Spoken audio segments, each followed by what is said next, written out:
So many verses of the Quran, Allah subhanahu wa ta'ala speaks about how it is better to bear patience.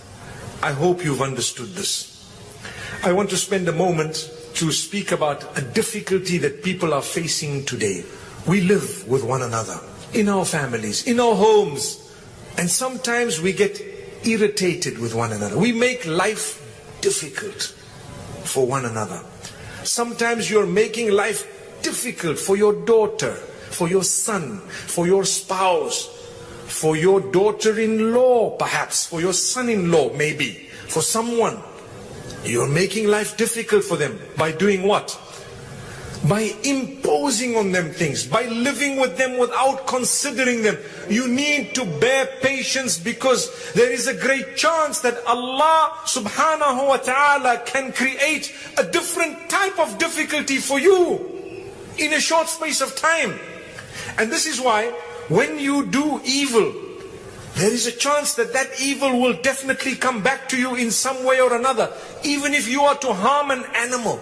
Subhanallah.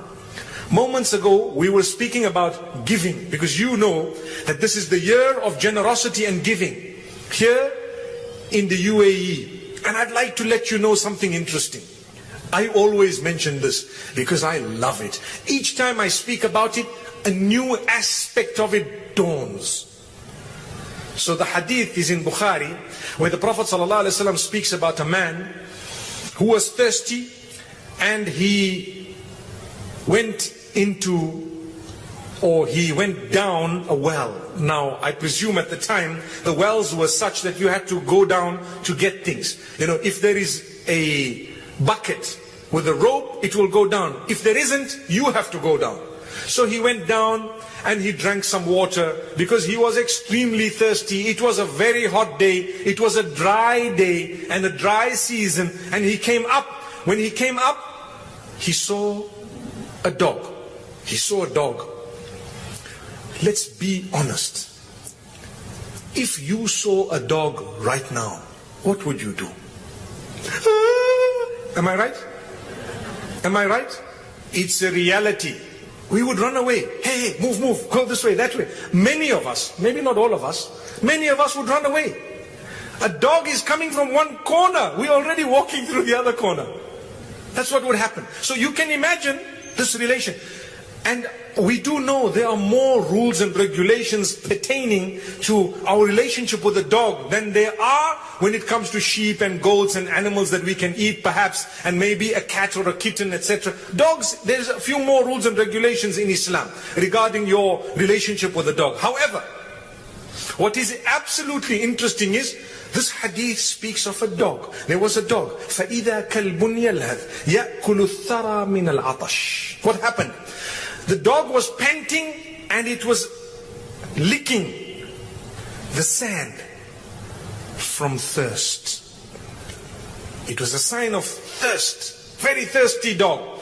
So the man looks at the dog and immediately he felt mercy. What did he feel? He felt mercy. But guess what? He didn't have a container or a bucket.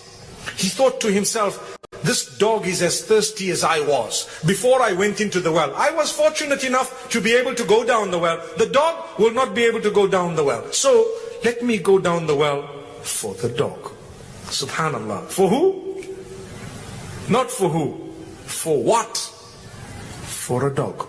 So he went down the well and he realized, you know, the best thing I can use to fill the water is my own shoe. My own shoe. So he took out his leather sock, it's called a khuf in the Arabic language. He took it out, he removed it, he filled it with water, he came up and he took the time, he made the effort to actually take that and to give the dog some water, to quench the thirst of the dog. Amazing, subhanallah. Allah loved the deed so much that Allah forgave his sins. Allah forgave his sins.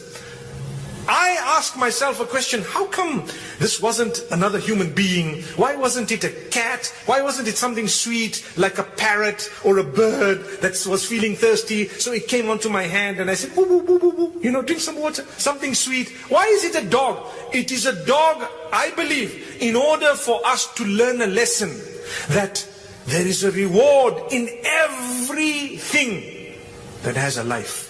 So if there is another human being who might be totally different from you in faith, in inclination, in ways, in so many different ways, in dressing, whatever else, totally different from you, for you to reach out to a human being is far more important than for you to reach out to an animal, although the latter is also important.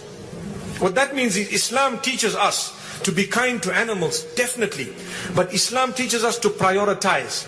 Like I've always said, if you have a man drowning and next to him there is a dog, you don't start with the dog, you start with the man. And this time I gave an example of a man because the last time I gave an example of a woman, and I heard someone saying, unless it's your mother-in-law. May Allah subhanahu wa ta'ala forgive us. That's not on. That's not on at all. So my brothers and sisters, what we need to know is we will save both. The intention is to save the dog and the man.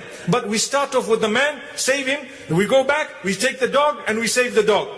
So if Allah subhanahu wa ta'ala is teaching us that He delivered this man from sin, or He forgave him, should I say, as a result of compassion towards this animal, why can't we be kind to one another? Why can we not be kind? Why don't we reach out to one another? Become generous, donate and give. And try not to waste the excess. Learn to reach out to one another. I promise you, you will achieve the forgiveness of Allah. If Allah forgave the man for a dog, what do you think He's going to do if you were kind to a human being? Subhanallah. Common logic. This is amazing. And we should talk about this. We should speak to one another about it, because many people think, I'm a Muslim, that's it. I'm a good Muslim, I just look down and carry on. I ignore the rest of the world around me. Yes, one thing is lowering the gaze. But it doesn't mean when something is happening that requires your assistance, you use the excuse of lowering your gaze to allow them to suffer. And you say, I was lowering my gaze, I'm a good Muslim. What are you talking about? May Allah subhanahu wa ta'ala grant us goodness and ease.